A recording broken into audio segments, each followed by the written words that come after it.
Hi friends, మనమైతే ఈరోజు అనంతపురంలో రైల్ రెస్టారెంట్లో అయితే ఉన్నాము. రైల్లోకి అయితే వెళ్దామండి. ఎలా ఉందని చూద్దాం. నేనైతే ఫస్ట్ టైం ఇట్లా వెళ్తున్నాను. మొదటిసారిగా మావిడైతే లోపలికి వెళ్తున్నాడు. చూడండి, ఇక్కడికి వెళ్ళగానే మనకి లోపలైతే రైల్ ఇలా అయితే తయారు చేశారు.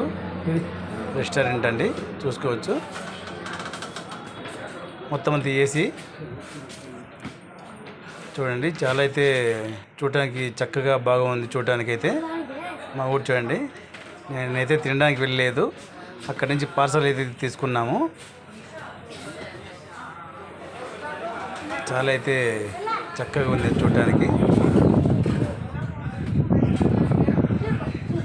రెస్టారెంట్లో దొరికే ఐటమ్స్ అన్నీ ఇక్కడైతే దొరుకుతాయండి. టేస్ట్ అయితే చాలా బాగుంటుంది. మావాడైతే ట్రైన్లో పరిగెడుతున్నాడు, వస్తున్నాడు. వాడిని ఎంజాయ్ చేస్తున్నాడు మావాడు. చూడండి, చివరికి వెళ్ళిపోయాడు.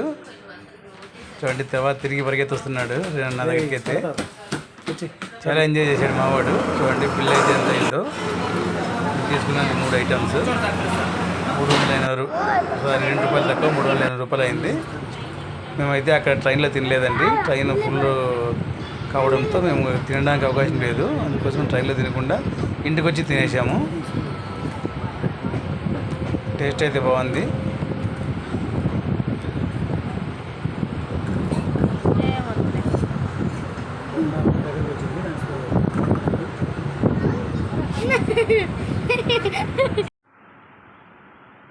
రైస్ అయితే కాస్త తక్కువగానే ఉందనుకో చెప్పుకోవచ్చు. టేస్ట్ అయితే పర్లేదు, బాగానే ఉంది. మేమైతే పన్నీర్ బటర్ మసాలా తీసుకున్నాము. చూసుకోవచ్చు, ఇదైతే వచ్చింది ఎగ్ రైస్ అండి. Egg fried rice. నాకైతే తక్కువగానే వచ్చింది అనిపించింది.